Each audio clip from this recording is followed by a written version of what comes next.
What's going on, guys? Welcome back to my YouTube channel. In today's video, we're going to be discussing aggressive programming. What are the pros and cons? And I'm going to run you through an example or an experiment that I ran with my clients where we implemented aggressive programming so that you can look at all the data with me and then decide at the end of the video if you want to implement it for yourself or maybe if you're not a good fit for it. I'm a big fan of aggressive programming. If you don't know what it is, it's just basically aggressive fat loss. So it's a plan that will give you drastic results relatively quickly. However, it's not sustainable for the long term, and it usually requires the individual running the plan to give utmost effort, maximum cooperation. Like, you have to give this your all in order for it to be worth it, and in order for it to be worth the suffering that you're going to go through. Now, I want to discuss the pros and cons, even though I'm a fan of it, so that you can apply it to yourself. Because something I talk about a lot is the PI mechanism, which is my mechanism as to how I program things for my clients to get them to their dream physiques. And a part of that is not just tailoring it to their physiological attributes, but also their psychological attributes. And so who you are psychologically, the kind of person that you are, will be a good indicator as to if you can stick to this. I don't program this for every single client, and it's because of that reason specifically. It's really not because of their genetics or their physiological factors, but it's more so because of their psychological patterns, right? Who they are, right? Is this something that I think they're going to succeed in? That's really what you have to look at when you're looking at this for yourself. So in this video, I'm going to break down everything for you so that you can ultimately decide if this is something that you want to do to help you get closer to your dream physique. So now we can just hop into the pros and the cons. The pros, obviously, rapid fat loss is going to be reinforcing at the beginning of this journey because the faster we see wins, the more likely we are to stick with it. Next is going to be the closer that we get to baseline, i.e. losing as much fat as possible, the more athletically we're going to be able to train, therefore leading to a higher training efficiency, which will yield to more muscle growth. And more muscle growth is good to not only appear lean and toned, but also to increase our metabolism so we don't have to starve ourselves to stay lean or to have abs. Pretty sure that's everything for the pros. Oh, it can dismantle a lot of the limiting beliefs that we have about ourselves. So forcing ourselves to go through this and setting the bar really high from the beginning and being able to stick to it is going to be something that can help shatter limiting beliefs that we have about ourselves. And we think, wow, we can do way more than we actually thought that we ever could. But on the flip side of that, that'll kind of let me segue into the cons. If we set ourselves up on this aggressive program and consistently fall short, that can affect our confidence and ultimately lead for us to feel more insecure because week in and week out, we're falling short of what our goals are. But then we'll get stuck because we're so insecure and we'll keep aiming for that high bar and those high goals, when in reality, this program is just probably not the best for you due to something along the lines of your psychological nature. So diving a little bit more into the cons, it's going to be hard to adhere to. It's going to require maximum effort. It's only going to be efficient if you know what you're doing and if you hit your goals consistently. It's going to be inefficient if you're only doing 50% of the program. At that point, there's no point in making it aggressive. Just take a conservative approach, which is, there's nothing wrong with a conservative approach. It just requires you to be much more patient at the beginning. And if you're okay with that, by all means, that's a good approach for you. And now the way that you determine which approach is best for you is based on your psychological patterns, right?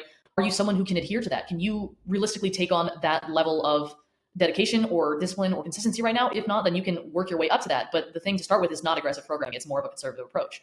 However, someone that wants it really badly, they're really insecure, they want to lose the fat, they will do whatever it takes. You tell them jump and they will say how high. Those are the people that would succeed a lot in aggressive programming, right? So if you're someone who is just getting your feet wet and you're like, I'm not really sure where to start, and you want a sustainable approach because you're still kind of lost and struggling to build up those principles, that's when you would want to take a conservative approach. However, if you want results fast and you are tired and you're fed up with feeling insecure when you take your shirt off, if you want to be ready for summer, if you want to feel that way, then you would be someone that would succeed in aggressive programming. So I didn't mean to go on a little tangent there, but we can further explore some more of the cons. It's not something that's sustainable. So this is something, and that's not necessarily a con, it's just not something that's sustainable for the long term. So this plan can realistically be ran for maybe 4 to 8 weeks if you could stick to it for 8 weeks, but I wouldn't recommend doing the aggressive programming for longer than that.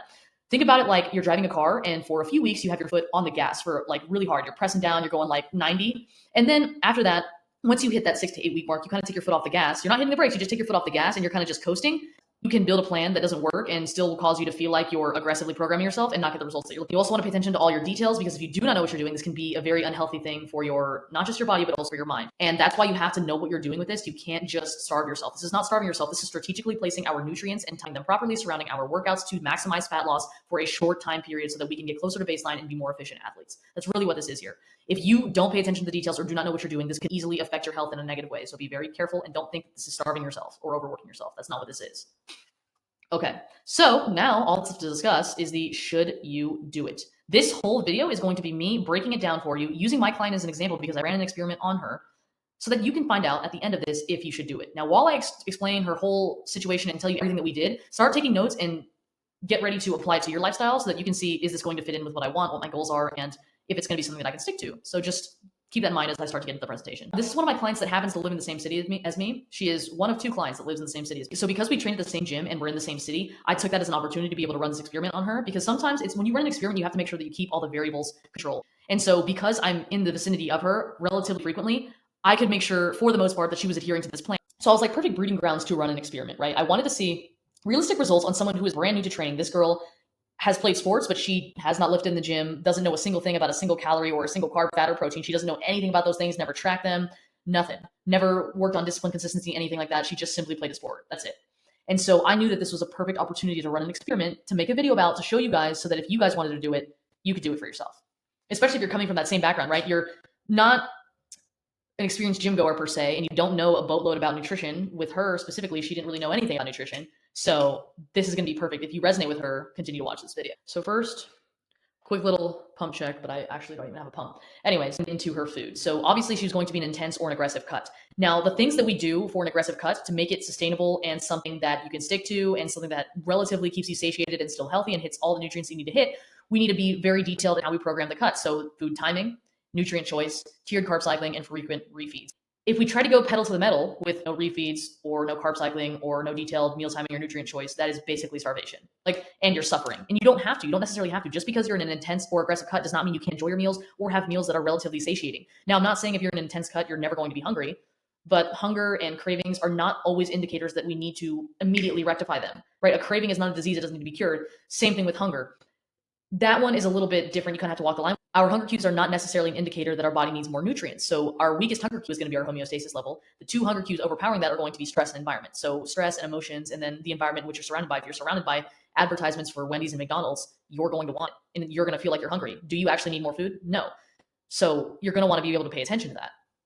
So what frequent refeeds looks like is an intense cut for 5 days out of the week, 6 days out of the week, and then on the 7th day for one meal or for her lunch or something like that, she can have a really carb heavy meal to replenish that, make her feel that sense of satiation. That way she has something to look forward to. And that's an example, right? But the refeeds can be tiered differently. So for her refeed was on Saturday, but she also had tiered carb cycling.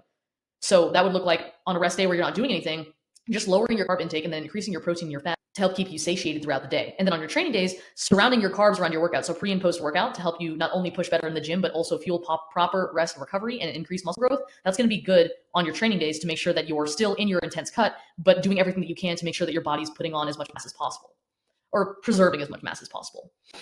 But because she's a beginner and she's never really lifted before or done any of that nature, this is going to be a journey of her building muscle as well. And so frequent refeeds so that she's not always suffering, tiered carb cycling so that she could go low, low, high, low, low, high, and then refeed. That helped her be able to sustain this journey and also achieve the same psychological and metabolic effects. Now, when I say psychological effects, I mean in the sense that if you are in a deficit every single day to no end and you have nothing to look forward to, it's going to be really hard on you psychologically. So when you get that refeed, when you get that day where you get to have 400 or 500 grams of carbs or whatever, you're going to look forward to it. It's going to give you a sense of light at the end of the tunnel, and it's going to help you stick to it.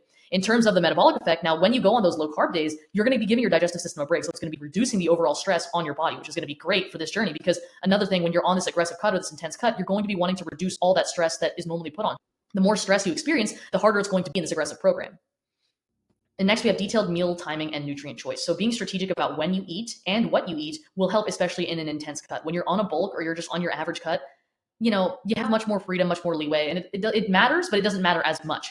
Right? When you're trying to cut fat as fast as possible, when you eat your breakfast, when you eat your lunch, and what you decide to fill those things with can make the world of a difference. And so what strategic meal timing looks like is waking up, having a glass of water, having some coffee, and then eating a pre-workout meal, eating that pre-workout meal within, depending on what you decide to eat, what kind of carbs you decide to eat, and when you are working out in relation to that meal, will determine what you should fill that meal with, but just making sure you strategically plan your meal in accordance with the nutrients that you're filling that meal with. So if you're having a quick digesting carb before your workout, you're going to want to make sure you work out within 15 to 20 minutes. Whereas if you're having a slower digesting carb, you might want to pair that with a source of so that the energy source can last until you work out if it's going to be a few hours later. And nutrient choice, again, something that I say in a lot of the videos, is just making sure you're eating the proper nutrients and the proper. So having carbs pre-workouts to give you the energy that you need to be able to push in the gym, and then having carbs post-workouts to promote proper rest and recovery, using fats at nighttime to be able to prime you for bedtime, and then also if you need sustained energy in the mornings, having a few grams there, and then protein in every meal to ensure that we build and preserve muscle on this journey, especially in a cut. And then protein's going to help with satiation. You want to make sure that you're also getting enough fiber to keep your digestion operating properly, so it helps with satiation. So it'll be a big factor in keeping you. That's really what I did with her. I put her in an intense cut. I gave her frequent refeeds. We tiered her carb cycling, and then I just made sure to tell her when to eat this, why to eat it, and then when she should work out. So we discussed food. Now we can get into training. So believe it or not, even on her aggressive program, she only went 4 days a week. Now she works and has a busy life and didn't want to give up going out with her friends, which she did this entire time. So don't think that she had to never go out and she was busy and always in the gym. I consistently saw her going out, still having a good time, showing up to events while doing all of these things that I had programmed for her. And she still saw great results, which I'm going to show you the results after I tell you all this stuff here. So for training, she just did 4 days a week, a simple upper lower split that she did 4 days a week, which I programmed based on what her photos looked like and what I wanted her to develop. So with that 4 days a week, we just made sure that it was strategically programmed. So she didn't just go in there and do random shit. She had a plan, a method to the madness every single time that she went in. Because she had that plan, she had something to trust and to show up for. And so she felt like the workouts were actually effective.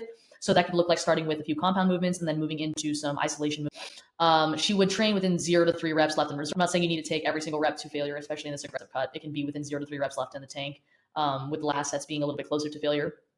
You just want to make sure that you're careful with that because you don't want to risk injury when you're in an aggressive deficit. So we got this.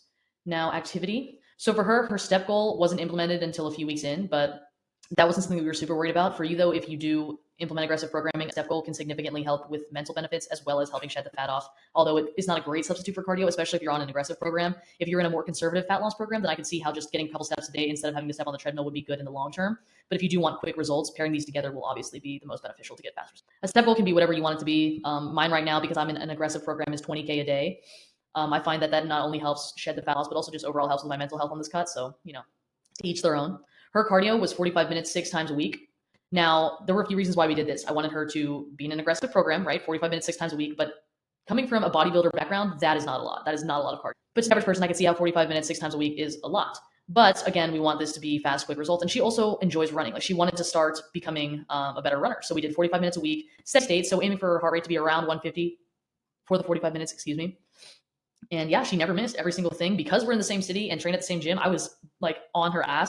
And I could see that she was doing all these things. And partly because I knew that she wanted it really badly. She wanted this really, really badly. She wanted to be disciplined. She wanted to transform. But also, she knew that she was going to see me and have to answer to me, basically, and that I was going to be very close to her. Next, other things to keep in mind when you're on this aggressive program, which we did for her. And because we implemented these things, she never complained. She always had energy and she had a great time. And she was able to still go out and enjoy her life.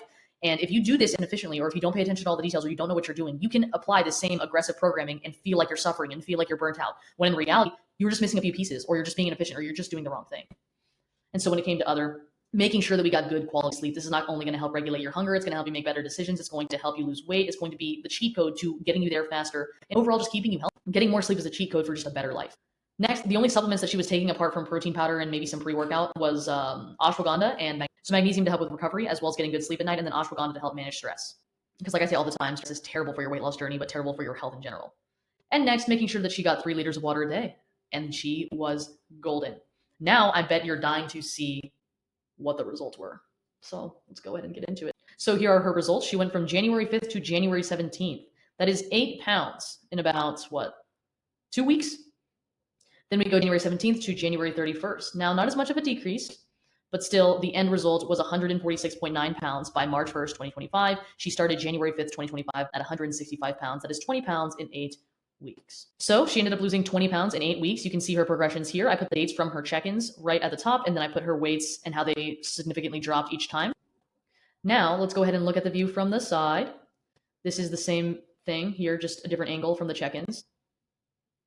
So just to recap for you everything that we did, first thing with food, we started with an intense cut. So putting her in an intense deficit, making the deficit sustainable because we implemented refeeds, tiered carb cycling, and then we also were strategic with our meal timing and our nutrient choices. Next, when it came to the gym, we programmed only 4 days a week strength. However, we efficiently planned our workouts so that we made those 4 days count and we didn't need to spend any extra time in the gym. We took each exercise that we did within 0 to 3 reps of failure, failing on the last 2 sets of each exercise, or coming close to.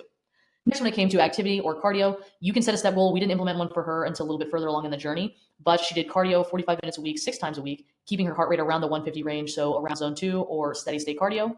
Other things that we did to make this sustainable, because the whole time that she was doing this, she was happy, healthy, energy levels were stable, and she was still going out and living her life. And I know it for a fact because we live in the same city. She was getting 8 or more hours of sleep. She was drinking enough water. She had electrolytes. She was drinking protein powder and also taking magnesium for proper rest and recovery, as well as taking ashwagandha to help reduce stress levels. That is every single thing that she did to lose 20 pounds in just 8 weeks. Now, this is the aggressive approach we took. If you have any questions about the aggressive approach or want me to do it for you, I will leave the application to book a call with me and see if we'd be a good fit together in the description of this video. If you have any questions regarding this approach, or if you just want to know more about how it works to see if it'd be a good fit for you, you can comment down below, or you can DM me on Instagram where I will answer you personally and answer all the questions that you have. That is every single thing that I have for this video. I love you guys so much. Do not forget to do hard shit, be confident, have the courage to be uncomfortable. But most importantly, remember that I'm rooting for you. I love you, and I'm so incredibly thankful for you. I will see you guys in the next video. Thank you all so much for watching. I love you guys.